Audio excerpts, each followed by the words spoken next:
Serikali ya Nigeria inawatafuta wanafunzi na walimu waliotekwa. Mtazamaji wa Zaki Digital, usisahau kuendelea kusubscribe, kulike, kushare na hata kucomment mambo mengi ambayo unayapata hapa ndani ya Zaki Digital. Matukio yote ya kimataifa, huu ndio mkusanyiko wake. Hapo zamani, kabla hata dunia kusikia majina kama Boko Haram pamoja na bandits, Nigeria ilikuwa nchi yenye migogoro yake ya kawaida, lakini utekaji halikuwa jambo la kutishia taifa lote. Ulikuwa kama moshi mwembamba unaoinukia mbali, hauonekani sana, lakini ni ishara ya moto uliokuwa ukianza kuwaka. Katika miaka ya 60 na mwanzoni mwa mwaka 2000, watu wa Niger Delta walikuwa wakiishi kwenye ardhi yenye mafuta mengi, lakini maisha yao yalikuwa magumu sana. Maji yamechafuliwa, ardhi imeharibiwa na utajiri wote ulienda kwa watu wa mbali. Hasara ikaongezeka, makundi ya vijana yakaanza kujifungia msituni. Hapo ndipo utekaji wa kwanza ulianza. Si kwa sababu walipenda uhalifu, bali kwao ilikuwa njia ya kusikika. Walimteka mhandisi wa kampuni ya mafuta, wakadai fidia, wakataka serikali isikie kilio chao. Matukio haya yakawa yanajirudia mara nyingi, yakilenga wageni ambao wanafanya kazi kwenye visima vya mafuta. Huu ulikuwa mwanzo si wa vurugu, bali kilio kilichogeuzwa risasi. Kadri miaka ilivyoenda, makundi yakawa mengi, risasi zikawa nyingi na pesa kutoka fidia zikawa tamu. Hapo ndipo jina la Mend likaanza kutisha. Utekaji ukapanuka kama motopori. Haukubaki Niger Delta peke yake tena, lakini muda si muda serikali ikaingia makubaliano ya amani na baadhi ya makundi. Moto ukaonekana kuzimika, lakini kumbe ulikuwa umehama sehemu. Wakati Niger Delta ikianza kutulia kaskazini Nigeria, kulianza kuibuka giza jingine.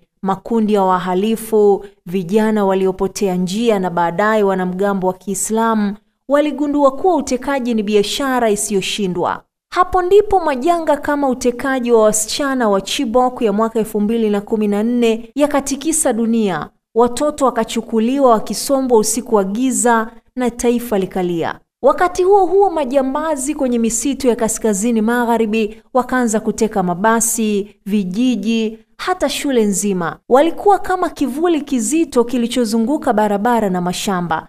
Ukipita bila bahati unakuwa mateka. Sababu kubwa ya kutokea hayo ni umasikini uliokithiri uliokuwa katika ardhi yenye rutuba kwa wahalifu. Silaha zisizo na wakuu zilikuwa zimezagaa baada ya migogoro ya Afrika Magharibi. Polisi walikuwa wachache na mara nyingi hawakuweza kupambana na makundi mazito ya wahalifu. Na ndani ya giza hilo, itikadi kali za Boko Haram zikawa zinaota mizizi, zikichochea zaidi hofu na maangamizi. Utekaji nchini Nigeria haukuanza kama vita. Ulianza kama kilio cha watu wa Niger Delta, lakini miaka ikasogea, sababu zikabadilika na harakati za kisiasa zikageuka kuwa uhalifu wa kibiashara, kisha kuwa ugaidi.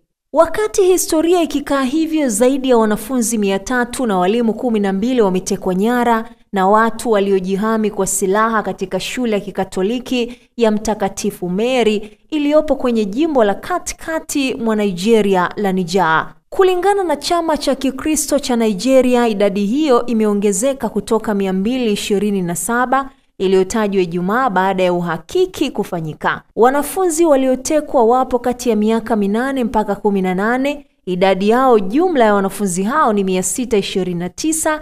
Hii kimaanisha nusu ya wanafunzi wametekwa, hali inayowapa hofu raia wa taifa hilo la Afrika, kama baadhi walivyosimulia kwamba serikali inajua kinachoendelea na wakilaumu kwamba sijui kwa nini wanajeshi lenye ndege za kivita. Mamlaka zinasema vikosi maalum vimeshaanza kufanya msako wa kujaribu kuwaokoa wanafunzi hao, lakini hazijataja idadi kamili ya waliotekwa. Hili ni tukio la pili la aina hiyo ndani ya wiki moja, baada ya wanafunzi wengine 25 kutekwa nyara katika jimbo la Kebbi. Serikali ya jimbo la Niger imetangaza kuzifunga shule nyingi, huku Rais Bola Tinubu akifuta shughuli zake za kimataifa, ikiwemo kuhudhuria mkutano wa G20 nchini Afrika Kusini ili kushughulikia suala hilo. Hadi sasa hakuna kundi lolote la wanamgambo lililotangaza kuhusika na utekaji huo. Nimekupatia historia kabla na umeona, huenda ukawa unajiuliza imekuwaje kutoka makundi ya vijana kujihusisha na utekaji mpaka kuingia kwenye eneo la kidini pale nchini Nigeria.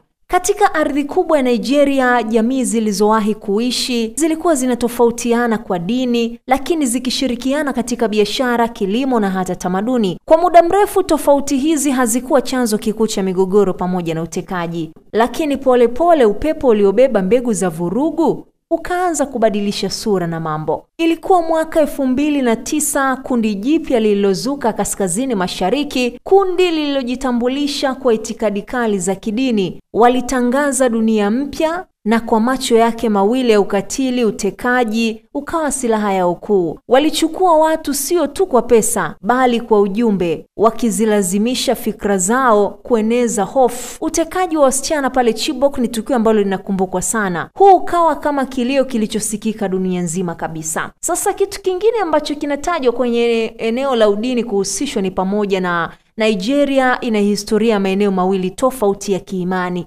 Kaskazini kulikuwa kuna wakazi wengi wa Kiislamu na kusini kuna wakazi wengi wa Kikristo. Wakati makundi ya kaskazini kama Boko Haram na baadaye ISWAP yalipokuwa yakiteka watu wa kusini waliona kama ni mashambulizi ya kidini. Lakini makundi haya waliteka Waislamu na Wakristo bila ubaguzi, isipokuwa walipolenga taasisi za Kikristo kwa lengo la propaganda. Hata hivyo, hisia ziliongezeka na imani zikawa kama mafuta kwenye moto wa hofu. Kadri majambazi katika misitu ya kaskazini magharibi walivyokuwa wakiongezeka, mengi katika makundi hayo yalitoka katika jamii ya wafugaji, lakini si wote walijihusisha na utekaji. Watu wakaanza kusema wale wanaotekwa na wanaume wenye ngozi ya kijani na silaha ni ugaidi wa kidini. Lakini kiuhalisia makundi haya yalikuwa yanatafuta pesa, si kueneza dini. Waliteka yeyote, Muislamu au Mkristo, mweusi au mweupe, mwanamke au mwanaume.